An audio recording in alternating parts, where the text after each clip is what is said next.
तो आज तारीख है 16 अक्टूबर। और 16 की बात करें तो पहली न्यूज़ तो आई है टीबी को लेके। जैसे जैसे कोविड 19 चल रहा है ना ब्रो, इसने जितने भी टीबी के प्रोग्राम चल रहे थे नेशनली इंटरनेशनली, उन सभी को रिवर्स कर दिया।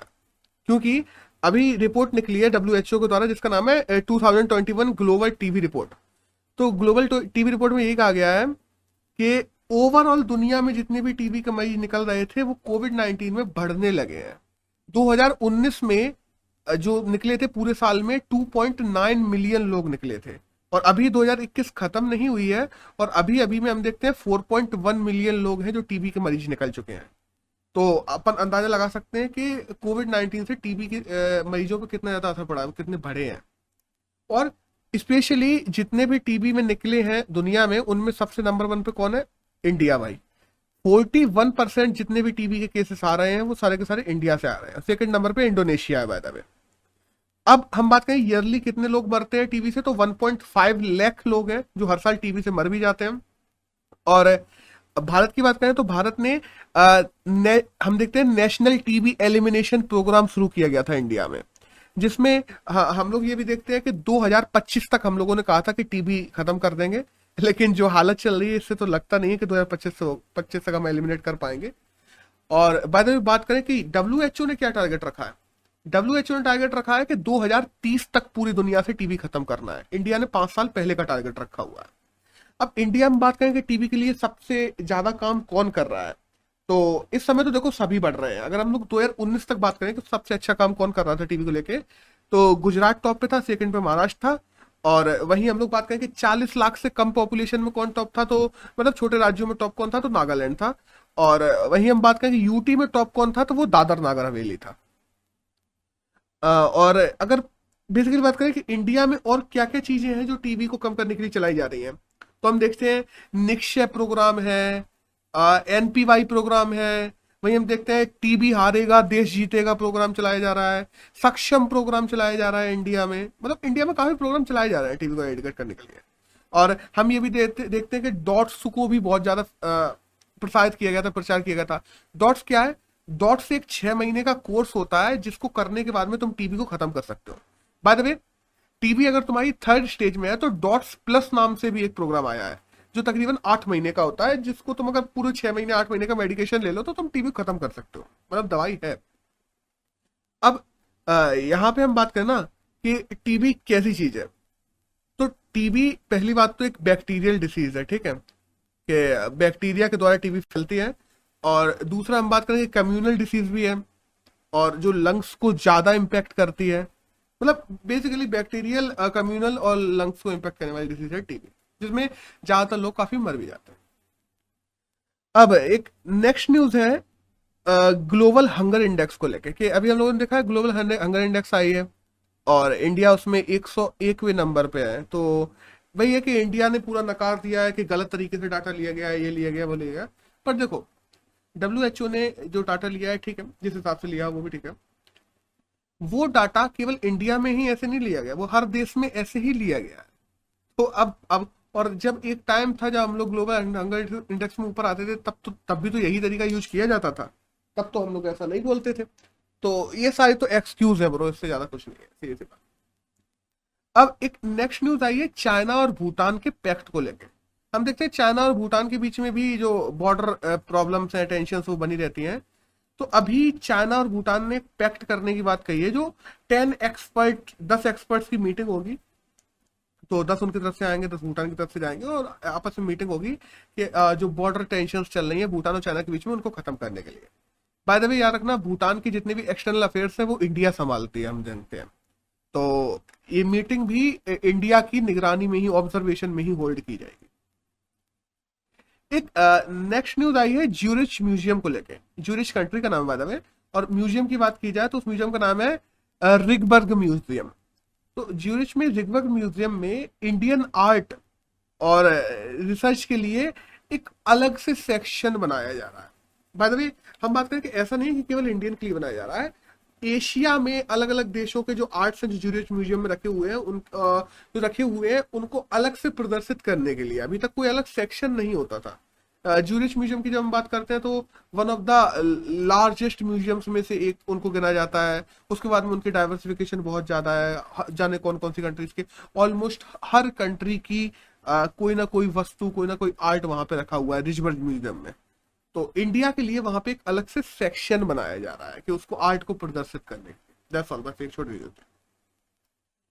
एक नेक्स्ट न्यूज आई है, कल हम देखते हैं आईपीएल। तो आईपीएल में चेन्नई सुपर किंग्स है जिसने 4th टाइम्स आईपीएल जीत लिया है, 4वीं बार। और हम जानते हैं 2008 में पहली बार राजस्थान रॉयल्स ने जीता था। अभी तक अगर सबसे ज्यादा कहा जाए कौन जीता है तो मुंबई इंडियंस ने 5 बार जीता है।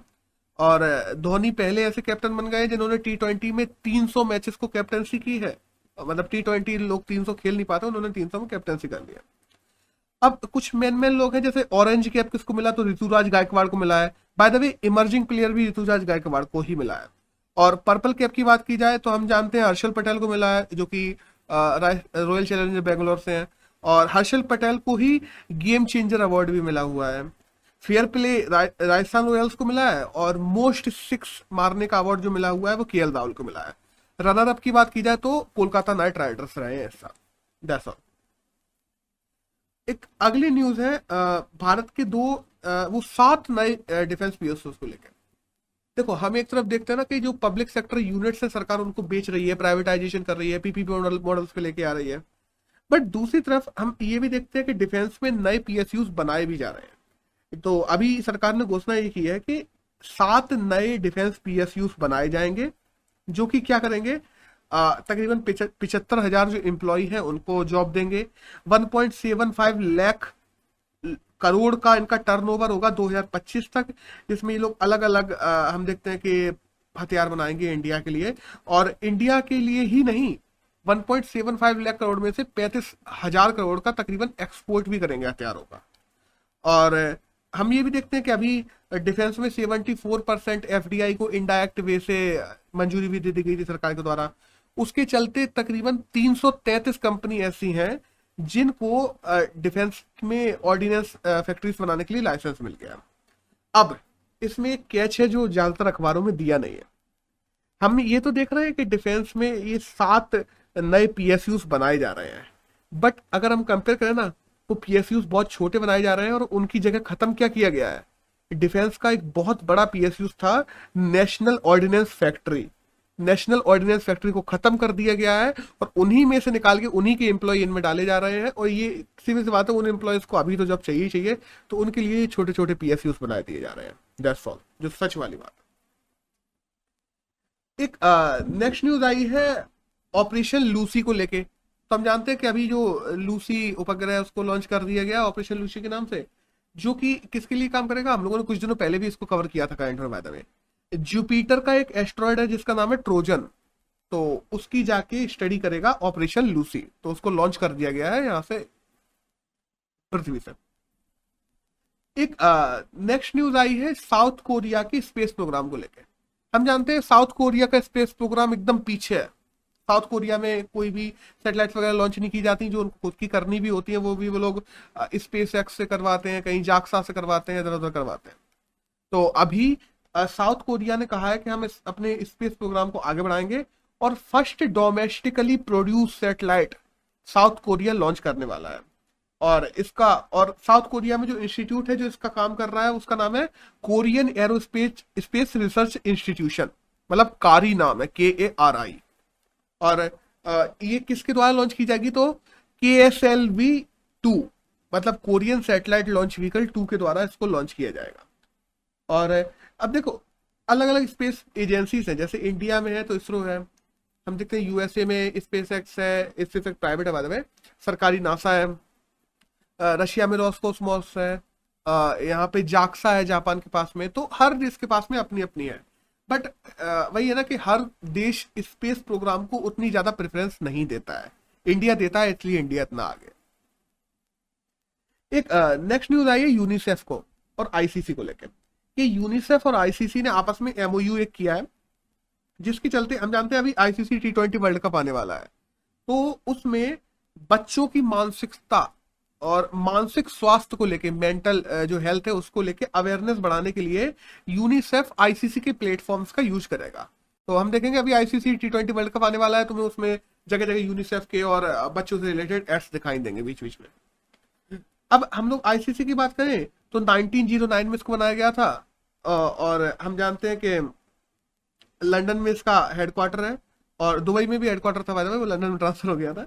और हम देखते हैं कि ग्रेट बाल्टी है जो इसकी चेयरपर्सन है इस समय। और T20 वर्ल्ड कप अभी आने वाला है जो यूएई और ओमान में होगा बाय द वे। वहीं हम यूनिसेफ की बात करें तो 1946 में इसको बनाया गया था, न्यूयॉर्क में हेडक्वार्टर है, और हेल्टर है जो इसके हेड है। That's all। एक नेक्स्ट न्यूज आई है प्लास्टिक वेस्ट मैनेजमेंट रूल 2016 को लेके। तो जो प्लास्टिक वेस्ट मैनेजमेंट रूल 2016 है, इनमें अमेंडमेंट लाने की सोच रही है सरकार। अभी सोच रही है, अभी ड्राफ्ट भी बना नहीं है, बट कैसे प्रकार के अमेंडमेंट लाए जाएंगे ये प्रेस रिलीज करके बताया गया है। तो ये पीआईबी की न्यूज है बाय द वे, कि जो एक्सटेंडेड प्रोड्यूसर रिस्पॉन्सिबिलिटीज जोड़ने की बात की जा रही है। कि अभी तक क्या है ना, जब भी प्लास्टिक वेस्ट मैनेजमेंट की बात आती है, हम लोग रिस्पॉन्सिबिलिटी किसकी देखते हैं? म्यूनसिपैलिटीज की देखते हैं, जो उनको रिसाइकिल करते हैं उनकी रिस्पॉन्सिबिलिटी देखते हैं, मैन्युफैक्चरर्स की रिस्पॉन्सिबिलिटी देखते हैं, और जो कचरे को इकट्ठा करते हैं उनकी रिस्पॉन्सिबिलिटी देखते हैं। लेकिन अब जो लोग प्रोड्यूस करते हैं, हम लोग, हमारी भी रिस्पॉन्सिबिलिटीज जोड़ने की बात की जा रही है प्लास्टिक वेस्ट मैनेजमेंट रूल्स में। अब ये क्या किया जाएगा इसमें?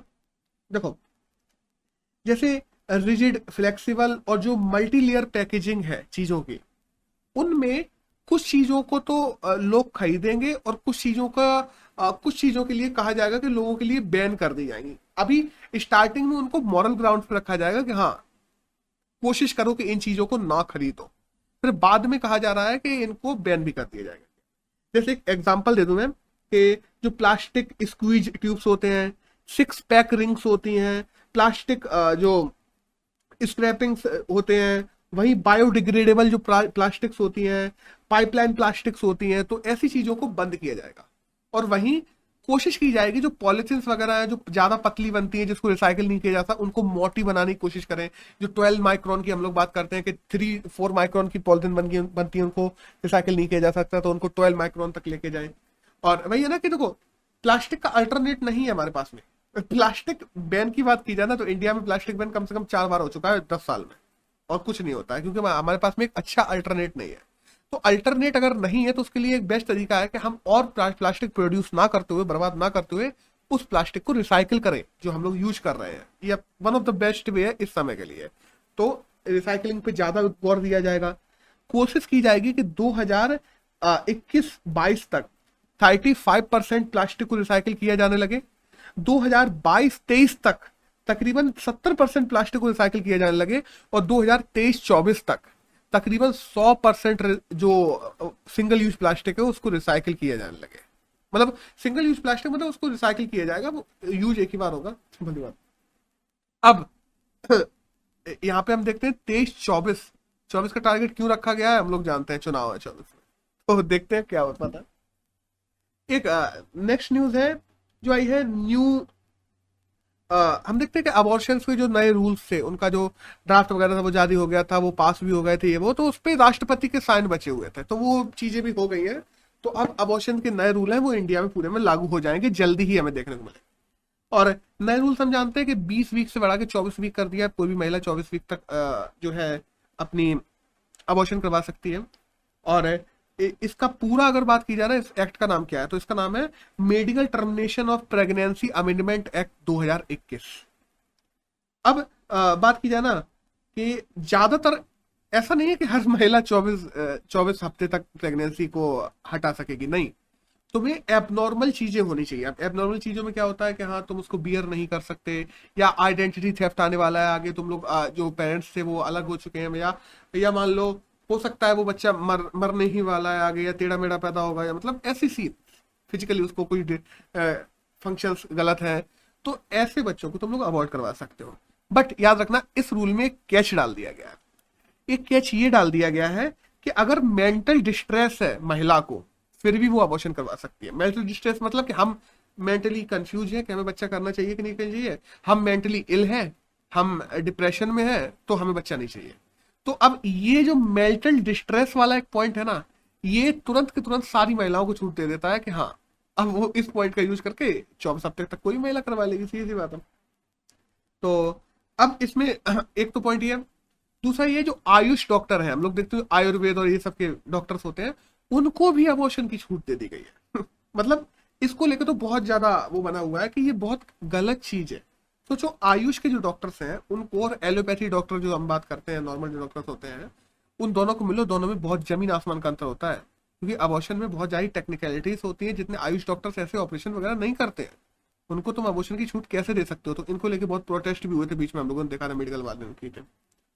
इसके बाद अगर हम बात करें कि ओवरऑल दुनिया में, तो 22 मिलियन अबॉर्शन है जो दुनिया में अनसेफ अबॉर्शन किए जाते हैं, जिनमें से 7 मिलियन केवल इंडिया में किए जाते हैं।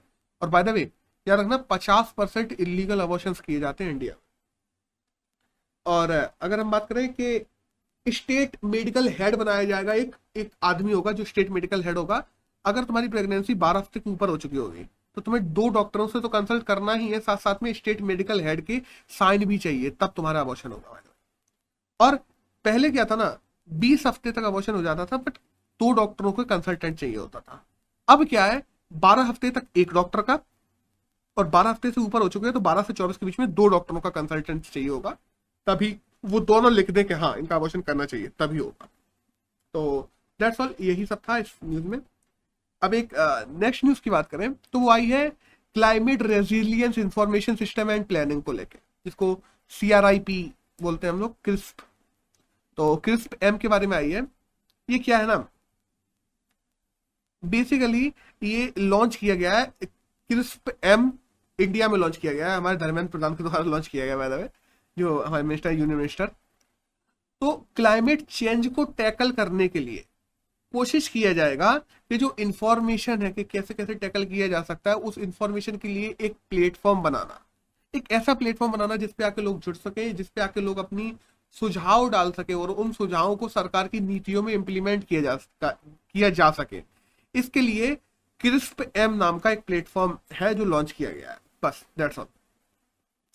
एक नेक्स्ट न्यूज है, ये आई है US के $1 ट्रिलियन के जो प्लेटिनम कॉइन है उसको लेके, कि यूनाइटेड स्टेट्स में एक कॉइन बनाया जा रहा है जो तकरीबन $1 ट्रिलियन का है।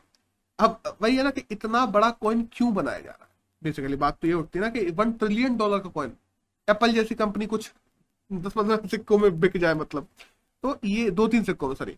तो ऐसे कॉइन क्यों बनाया जा रहा है, ये एक तरीके से हो गए फेस वैल्यू के रूप में यूज किया जाएगा इसको, जैसे बैंकों को देना है या किसी को फंड के रूप में देना है, या किसी को देना है कि हाँ भाई हमें तुमसे इतना लोन चाहिए, अगर तुम्हारा इतना इतना लोन है, हमारे पास में इतना उधारी है, तो फेस वैल्यू के रूप में मैंने ये आधा कॉइन तुम्हें दे दिया है, तो फेस वैल्यू के रूप में इसको यूज किया जाएगा। और दैट्स ऑल है, इसका कोई खुद से वैल्यू नहीं होगी, बस ये प्लेटिनम कॉइन है, इतना हमें याद रखना है। और इमरजेंसी फंड के रूप में भी इसको यूज किया जा सकता है बाय द वे, कि जो सेंट्रल बैंक है उसको स्टेट गवर्नमेंट, जो सेंट्रल बैंक है उसको सेंट्रल गवर्नमेंट ये वाला कॉइन दे देगी, उससे पैसे ले लेगी इमरजेंसी फंड के रूप में, और बाद में सिक्का वापस ले लेगी और पैसे वापस दे देगी। ये सारी चीजें की जाती हैं। अब यहां से हमारी न्यूज खत्म होती है, यहां से हमारे एडिटोरियल शुरू होते हैं। तो एक इंडियन एक्सप्रेस में एडिटोरियल आया बाय द वे, और बहुत अच्छा एडिटोरियल है, जो है सिविल सेवा के बारे में, सिविल सर्विसेज के बारे में। ये देखो, भारतीय सिविल सेवा की जब हम बात करते हैं तो भारत को बनाए रखने में, भारत को जोड़ने में, भारत को आगे बढ़ाने में भारतीय सिविल सेवा, इंडियन एडमिनिस्ट्रेशन ने बहुत काम किया है, हमारी ब्यूरोक्रेसी ने बहुत अच्छा काम किया। बट वो काम किया जब हमारा देश आजाद हुआ तब। आज 1947 नहीं चल रहा, आज चल रहा है 21st सेंचुरी, आज 2021 चल रहा है। और हम देखते हैं कि अब हम ब्यूरोक्रेसी जो अभी सिस्टम बना हुआ है उसके चलते हम अपनी गवर्नमेंट को और हम अपनी देश की पूरी एफिशिएंसी को यूज नहीं कर पा रहे। प्रॉब्लम है रिफॉर्म्स आते हैं, समय के साथ में बदलाव होते हैं जरूरी। और हम देखते हैं ब्यूरोक्रेसी में रिफॉर्म्स लाने की बात की जाए ना, तो जो फास्ट तेज रिफॉर्म्स होते हैं वो ऑलमोस्ट इम्पॉसिबल होते जा रहे हैं, ये कहा गया है इसमें। क्योंकि ब्यूरोक्रेसी में रिफॉर्म्स की जरूरत तो है, बट ब्यूरोक्रेसी ओवरऑल रिफॉर्म चाहती नहीं है आगे। देखो, 2 प्रकार के रिफॉर्म है। एक तो रिफॉर्म ये है कि तरीका, काम करने का तरीका चेंज हो जाए, टैक्स वगैरह ये सब इन्वॉल्व हो जाए। एक तो ये रिफॉर्म्स होते हैं, ये रिफॉर्म्स ब्यूरोक्रेसी करना नहीं चाह रही है, और इसके लिए हमें ब्यूरोक्रेसी में रिफॉर्म लाना जरूरी है कि ये सब चीजों को इंप्लीमेंट किया जा सके। इसमें देखो कही तो गई है ऑलमोस्ट इम्पॉसिबल, बट देखो इम्पॉसिबल तो कुछ नहीं होता, सीधी सी बात है। कुछ ब्यूरोक्रेट्स ऐसे हैं जो चाहते हैं सच में रिफॉर्म लाए और वो काम करते हैं अच्छा, ऐसी बात नहीं है। वो काम करते हैं, वो अपनी डिसीजन मेकिंग पावर्स का अच्छा इस्तेमाल भी करते हैं और बहुत चेंजेस भी लाते हैं उनके एडमिनिस्ट्रेशन में। कुछ अगली रूप से द वॉल बन के काम करते हैं कि नहीं हम कोई डिसीजन भी नहीं लेंगे, हम तो अपने बस ब्यूरोक्रेटिक जो पद है उसको संभालेंगे। मतलब भ्रष्टाचार भी नहीं कर रहे हैं वो लोग, लेकिन सरकार ने उनको जिस काम के लिए भेजा था, तुम भ्रष्टाचार तो तुमसे आशा ही नहीं की गई ना। और जिस काम के लिए सरकार ने तुमको भेजा था कि तुम वहां पे जाके रिफॉर्म लाओगे, लोगों के लिए अच्छा काम करोगे, वो काम भी नहीं कर रहे हैं। वो केवल अपनी ब्यूरोक्रेटिक जो पातशाही है उसका मजा ले रहे हैं। और फिर थर्ड वो लोग आते हैं जो भाई ब्यूरोक्रेसी में होकर केवल अपने लिए सोचते हैं, लाओ रिश्वत लाओ, ये लाओ वो लाओ, अपने लिए सोचते हैं। That's all. अब इनमें जब हम रेशियो देखते हैं ना कि जो सच में काम कर रहे हैं वो ब्यूरोक्रेट्स कैसे हैं, वो बहुत कम मिलते हैं हमें इन कंपेयर टू जी वॉल वाले लोगों के और जो गलत काम करते हैं ऐसे ब्यूरोक्रेट्स। अब देखो, अब बहुत से लोग क्या करते हैं ना, ब्यूरोक्रेसी को प्राइवेट से कंपेयर करने लगते हैं कि प्राइवेट में देखो कितनी अच्छी एफिशिएंसी होती है, ये होती है वो होती है। ब्रो, ब्यूरोक्रेसी को तुम प्राइवेट चीजों से कंपेयर नहीं कर सकते, प्राइवेट अधिकारियों से, क्योंकि संविधान में रहकर काम करते हैं ब्यूरोक्रेट्स, कानून के तहत काम करते हैं ब्यूरोक्रेट्स, और सबका साथ सबका विकास की अवधारणा को लेके चलते हैं। तो उनके पास में बहुत सारे रिस्ट्रिक्शंस होते हैं पहले से। अब इसके बाद की जाए ना कि एक संस्था है जिसका नाम है इंस्टीट्यूशन ऑफ कॉन्फ्लिक्ट मैनेजमेंट। उसने एक डाटा निकाला है जिसमें कहा गया है कि तकरीबन 1 लाख लोगों पे 364 गवर्नमेंट एम्प्लॉयज होते हैं, और 364 में से मात्र 7 लोग ऐसे होते हैं जो सच में डिसीजन मेकिंग में होते हैं सरकार में, जो खुद से डिसीजन से कुछ कर सकते हैं। तो हम अंदाजा लगा सकते हैं कि 1 लाख लोगों में मात्र 7 लोग ऐसे होते हैं जो सच में किसी डिसीजन मेकिंग भूमिका में होते हैं सरकार में। अब अनस्टाफ की बात की जाए कि ब्यूरोक्रेसी में स्टाफ कम हो रहा है, और वही ना कि ब्यूरोक्रेसी में हम देखते हैं एक टाइम था यूपीएससी में 1,500-2,000 पोस्ट निकलती थी। आज अगर 600-700 भी आ जाए तो लोग कहते हैं अरे बहुत अच्छी पोस्टें आई हैं ऐसा। तो ये सीन चल रहा है कि ब्यूरोक्रेसी में लगातार स्टाफ कम होता जा रहा है। कुछ सेक्टर्स मार्केट के भरोसे छोड़े जा रहे हैं, ठीक है, वो ठीक है, कुछ सेक्टर मार्केट के भरोसे छोड़े जाए, लेकिन जो ब्यूरोक्रेट्स कुछ नहीं कर रहे हैं, काफी ब्यूरोक्रेट्स ऐसे हैं जो इन सेक्टर्स में लगे हुए हैं जिनको तो मार्केट के भरोसे छोड़ सकते हो, तो उनको छोड़ो। ब्यूरोक्रेट्स को ज्यादा पोटेंशियल अगर तुम्हें ब्यूरोक्रेट्स से यूज करना है तो उनको यहां लेके आओ जहां उनकी ज्यादा यूज है। अब जैसे हम बात करें डिसीजन मेकिंग फ्रंट और करप्शन, दोनों में अंतर होता है। याद रखना, किसी ब्यूरोक्रेट ने कोई डिसीजन लिया और वो डिसीजन गलत हो गया जिस वजह से सरकार को घाटा हो गया, ये करप्शन नहीं है, ये उसका डिसीजन गलत हुआ है। लेकिन अब होता क्या ना, उस पर तुम अकाउंटेबिलिटी और ये सब के करप्शन की चार्जेस थोप देते हो, ठीक है, उसको डिसीजन मेकिंग करने में लगता है डर हमारे ब्यूरोक्रेट्स को, क्योंकि अभी वो अगर कोई डिसीजन ले लेते हैं जो डिसीजन सरकार को नुकसान पहुंचा देता है, अगर मानो उसने कोई डिसीजन लिया कि यहाँ 10,000 20,000 का ये काम होना चाहिए और वो काम में पैसे ज्यादा लग गए, या मान लो उस काम को होने के बाद जो सरकार को फायदा होने वाला था वो नहीं हुआ, नुकसान हो गया, तो उस ब्यूरोक्रेट के ऊपर जांच कमेटीज बैठ जाती हैं। और वो जांच एजेंसीज क्या करती है, जांच एजेंसीज कमेटी के रूप में काम नहीं करती, वो एनफोर्समेंट एजेंसीज के रूप में काम करने लगती हैं। उसको उसके जो है वेतन वृद्धियों को रोक देंगी, उसके अलाउंसेस घटा देंगी, उसकी सैलरी को रोक देंगी, उसको सस्पेंड कर देंगी, ये काम करने लगती है। ब्रो याद रखना, उसने कोई करप्शन नहीं किया, उसने कोई गलत काम नहीं किया, उसका एक डिसीजन गलत हुआ है, दैट्स ऑल। इसलिए अगर हम ऐसे लोगों को रोकेंगे, सोचो अगर किसी के ऊपर एक बार कमेटी बैठ जाती है, वो जिंदगी में फिर कोई डिसीजन लेगा नहीं लेगा, वो तो केवल अपने पद पे बैठा रहेगा, आराम से अपने या तो रिश्वत लेता रहेगा या फिर क्या करेगा, अपने पद पे बैठ के अपनी जो पावर है उसको एंजॉय करता रहेगा और चला जाएगा, जनता के लिए कभी कोई काम करने की सोचेगा नहीं। यहाँ पे इस आर्टिकल में यही लिखा हुआ है कि जो कमेटीज है, कमेटीज बनाना सही है, अगर तुम नहीं बनाओगे तो पता ही कैसे पड़ेगा कि उसने जो काम किया था वो किस मंशा से किया था। कमेटी बनाओ, अगर कुछ गलत निकलता है तो उसके खिलाफ कार्रवाई करो, बट कमेटी को इन्फोर्समेंट एजेंसी के रूप में वर्क नहीं करना चाहिए, क्योंकि वो फिर ब्यूरोक्रेट्स के मनोबल को गिरा देते हैं, और जो ब्यूरोक्रेट्स अच्छा काम करते हैं वो भी काम करने से रुक जाते हैं। इसके बाद में हम जानते हैं ना कि जैसे कुछ जो चेंजेस होने की जरूरत है, जैसे जो लेटरल्स है उनको एंट्री करवाई जाने की जरूरत है, जो फील्ड एक्सपर्ट्स हैं उनको लाए जाने की जरूरत है ब्यूरोक्रेसी में। अगर हम रिक्रूटमेंट की बात करते हैं तो रिक्रूटमेंट प्रोसीजर को बदलना जरूरी है। हम देखते हैं यूपीएससी में आधे घंटा का इंटरव्यू चुन लिया गया, आधे घंटे में तुम किसी की पर्सनैलिटी को नहीं पहचान सकते। तुम्हें साइकियाट्रिक टेस्ट करने की जरूरत है, 2-3 दिन उसको रखने की जरूरत है। एनडीए वगैरह में होती हैं ये सब चीजें। ये चीजें ब्यूरोक्रेसी में भी लाने की जरूरत है एक अच्छे ब्यूरोक्रेट को चुनने के लिए। और ऐसे ब्यूरोक्रेट जो पिछले 10 साल से या 15 साल से ब्यूरोक्रेसी में हैं और जो कुछ नहीं कर रहे हैं, पत्थर बन के बैठे हैं केवल, जो समाज के लिए कुछ नहीं कर रहे हैं, जो केवल अपनी सैलरी एंजॉय कर रहे हैं, अपनी पावर्स को एंजॉय कर रहे हैं, ऐसे ब्यूरोक्रेट्स को ब्यूरोक्रेसी से हटा देना चाहिए। ये बात भी कही जा रही है इसमें। जो टेक इनेबल ब्यूरोक्रेट्स हैं उनको ज्यादा प्रमोशंस में प्राथमिकता देनी चाहिए, जिन्होंने अपने यहाँ ज्यादा चेंजेस लाए हैं, जिन्होंने समाज के लिए ज्यादा भलाई की है, जिन्होंने अपने एडमिनिस्ट्रेशन में ग्राउंड रूट लेवल पे बदलाव लाए हैं, उनको और आगे बढ़ाने की जरूरत है। हमें आउटसोर्स भी करने की जरूरत है। अगर ब्यूरोक्रेट्स को आउटसोर्स करने पड़े, बाहर से बुलाने पड़े, लोगों को बुलाओ, देश की भलाई की जरूरत है। हमें अच्छे डिसीजन मेकिंग के लिए अच्छे लोगों की जरूरत है। ट्रेनिंग अच्छी करने की जरूरत है, जो ट्रेनिंग वहां पे अच्छे से नहीं हो रही है। हम देखते ना, निगरानी करने की अच्छे तरीके से, वो भी जरूरत है। हम देखते हैं आज मिशन चल रहे हैं, सिटीजन चार्टर चल रहा है, सीपी ग्राम चल रहा है, ई ऑफिस चल रहे हैं, ई विजिलेंस चल रहा है, मिशन कर्मयोगी शुरू किया गया था, जो हम देखते हैं लेटरल एंट्री ई समीक्षा को शुरू किया गया था, गुड गवर्नेंस इंडेक्स को शुरू किया गया था, सीपी ग्राम शुरू किया गया था। ऐसे मिशंस को और ज्यादा बढ़ावा देने की जरूरत है। हमें हमें ऐसे ब्यूरोक्रेट्स नहीं चाहिए जो कहे कि वाई। ये बात तो हमारे प्रधानमंत्री ने भी कही थी कि ब्यूरोक्रेट्स को ये नहीं कहना चाहिए कि वाई, क्यों। ब्यूरोक्रेट्स को कहना चाहिए वाई नॉट, क्यों नहीं, मैं इसको क्यों नहीं कर पाऊंगा, कैसे करना है।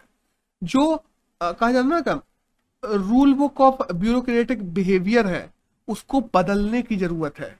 जो स्ट्रक्चरल इश्यूज है उनको चेंज करने की जरूरत है। पॉलिटिकल इंटरफेरेंस जो होता है ब्यूरोक्रेसी में, उसको कम करने की जरूरत है। और ब्यूरोक्रेसी को टेक इनेबल बनाने की जरूरत है। तब हमारी ब्यूरोक्रेसी में जब इतने चेंजेस लाए जाए, ये रिफॉर्म्स लाए जाए, हमारी ब्यूरोक्रेसी उस पद पे काम कर सकेगी, उस इफिशियंसी से काम कर सकेगी। फिर देश तुम्हें ऑटोमेटिकली बहुत तेजी से आगे बढ़ता हुआ दिखाई देगा, क्योंकि डिसीजन मेकिंग वाले जब अच्छे से काम करेंगे, ऑटोमेटिक पूरे देश का विकास होगा। तो ये सारी चीजें हैं जो इस आर्टिकल में लिखी गई। बहुत अच्छा आर्टिकल अगर बात की जाए ब्यूरोक्रेसी पे। एक नेक्स्ट न्यूज की बात करें तो एक और आर्टिकल आया है, जो आया है कि गति शक्ति मिशन को लेकर। हम जानते हैं अभी हाल में गति शक्ति मिशन लॉन्च किया गया। इसमें एक आ गया कि गति शक्ति मिशन बेसिकली क्या है। देखो, गति शक्ति मिशन का जो डाटा है उसको हम लोग कई बार डिस्कस कर चुके हैं। इस एडिटोरियल में गति शक्ति मिशन कैसी चीजों को पॉइंट आउट करेगा वो सब दिया हुआ है, जो अच्छा एक आर्टिकल। ये देखो, हमें क्या करना है गति शक्ति मिशन से, हमें लागत कम करनी है, हमें जोड़ना है अलग अलग चीजों को, अलग अलग प्रोग्राम्स को, अलग अलग जगहों पर चल रहा है, अलग अलग सेक्टर्स में चल रहे प्रोग्राम्स को आपस में जोड़ना है। हमें एफिशिएंसी बढ़ानी है। हमें ये नहीं चाहिए कि एक पुल बन रहा था यहाँ पे, ओवर ब्रिज मान लो, उस ब्रिज के लिए फलाने 4 जगह से परमिशन चाहिए थी, वो परमिशन मिलने में 6-6 साल लग रहे हैं, केसेस लटके पड़े हैं, फाइलों में दबे पड़े हैं। ये कोई एक ठेकेदार कोई काम कर रहा था, उसने आधा छोड़ दिया, पता पड़ा वो लटका ही पड़ा है, दूसरी जगह फिर निकल ही नहीं रहे टेंडर, वो पुल आधा ही बन के छूट पड़ा है। नहीं, हमें ये चाहिए कि आज के आज नहीं हुआ, 4 दिन देखो, उसका फैसला करो, दूसरा लेके आओ। हमें इंफ्रास्ट्रक्चर, हमें ओवरऑल जो काम हमारे देश में होते हैं इंफ्रास्ट्रक्चर के उससे देखें या ओवरऑल ग्रोथ के पर्सपेक्टिव से देखें, उन चीजों में बढ़ोतरी लाने की जरूरत है। और इसके लिए हमें जरूरत है कि जो अलग अलग सेक्टर हैं देश में वो इंटीग्रल हो सके, वो जुड़ सके। हम बेसिकली बात करें ना कि संलयन बढ़ाने की जरूरत है, और इसी के लिए गति शक्ति मिशन शुरू किया गया है, जिसमें 16 मिनिस्ट्री के अलग अलग ऑफिस को एक प्लेटफॉर्म पे लाया जाएगा। हम देखते हैं कि मल्टी मॉडल जो कनेक्टिविटी है उस पर बात की जाएगी। जैसे एक एग्जाम्पल दे दूं, भारतमाला प्रोजेक्ट है, सागरमाला प्रोजेक्ट है, ठीक है, इनलैंड वाटरवेज के प्रोजेक्ट है, ड्राई पोर्ट के प्रोजेक्ट है, उड़ान स्कीम हम देखते हैं जो उसके लिए उड़े देश का आम नागरिक स्कीम है, रेल रोड प्रोजेक्ट है, एयरपोर्ट प्रोजेक्ट है, रोड प्रोजेक्ट है। इन सब को अगर इंटीग्रेट कर दिया जाए ना, हमारा जो इंफ्रा है वो और ज्यादा एफिशिएंट बन जाएगा। हमारे में कम वर्कलोड में ज्यादा एफिशिएंसी हम लोग निकाल सकेंगे, और ओवरऑल इंडिया की इकोनॉमिकल ग्रोथ बहुत तेज हो जाएगी। हमें कनेक्टिविटी अच्छी करने की जरूरत है, बट इन सब में एक प्रॉब्लम आ जाती है, वही है ना कि आपस में कोऑर्डिनेशन कैसे। हम इफेक्टिवनेस की बात करते हैं, बट कोऑर्डिनेशन बनाना आसान नहीं, क्योंकि हम देखते हैं national mission for higher education आया था 2009 में, वो आज तक पास ही नहीं हो पाया। किस वजह से पास नहीं हुआ है? मेडिकल वालों ने कहा हम अपने करेंगे, एजुकेशन वालों ने कहा हम अपने टेंडर से उनको चेक करेंगे, इसको चेक करेंगे, ये करेंगे, वो करेंगे। वो आज तक पास ही नहीं हो पाया। ये कोऑर्डिनेशन हमारे देश में है नहीं। अगर हम एक प्लेटफॉर्म दे भी देते हैं, ये लो भाई कि गति शक्ति प्लेटफॉर्म है, इस पे तुम सब लोग आ जाओ, कैसे आएंगे? कौन चाहेगा अपनी सोवरन पावर्स को छोड़ना? कोई मिनिस्ट्री नहीं चाहती, कुछ कोई नहीं चाहता। इन चीजों को कैसे किया जाएगा? स्टेट सेंट्रल रिलेशनशिप की हम बात करते हैं कि आज बात कर लो, केंद्र सरकार है और राज्य सरकार है। मान लो बीजेपी लेड गवर्नमेंट है, जो सेम सेम, क्योंकि केंद्र में भी बीजेपी है, राज्यों में बीजेपी है, उनमें फिर भी एक बार समन्वयन करना आसान होगा। बट मान लो जो बीजेपी लेड गवर्नमेंट नहीं है, वहां पे आपसी मतभेद बहुत सारे चलते रहते हैं। इवन तो जो बीजेपी लेड है उनमें भी काफी बार केंद्र और राज्य में मतभेद चलते रहते हैं। ये आपसी भागीदारियों को बढ़ाना बहुत मुश्किल होगा। इसको कैसे बढ़ाया जाएगा? इंडिया में पता है, आज इंडिया में अगर हम बात करें, लॉजिस्टिक जो खर्च है वो तकरीबन तकरीबन हमारे जीडीपी का 14% है। केवल लॉजिस्टिक ट्रांसपोर्टेशन का खर्च 14% जीडीपी का। जो कि हम देखें चाइना से कंपेयर करें तो चाइना में 9% है, और हम मलेशिया वगैरह से कंपेयर करते हैं तो उनका भी हमसे कम है। मलेशिया मान लो, बांग्लादेश मान लो, इनकी हमसे कम है। तो ये किस वजह से बढ़ जाते हैं? क्योंकि आपसी समरसता नहीं है सेक्टर्स में। जो पोस्ट ओवरडोज हो रहे हैं, इनको कम करने की जरूरत है। हमें सप्लाई चेन को मजबूत करने की जरूरत है, अगर इंडिया की ओवरऑल जीडीपी ग्रोथ और इंडिया की ओवरऑल ग्रोथ में भी काम करना है। तो दैट्स ऑल। और आज की बात करें कि अगर 16 अक्टूबर की, तो यही करंट था जो हमारे एग्जाम के लिए जाना जरूरी था। जैसा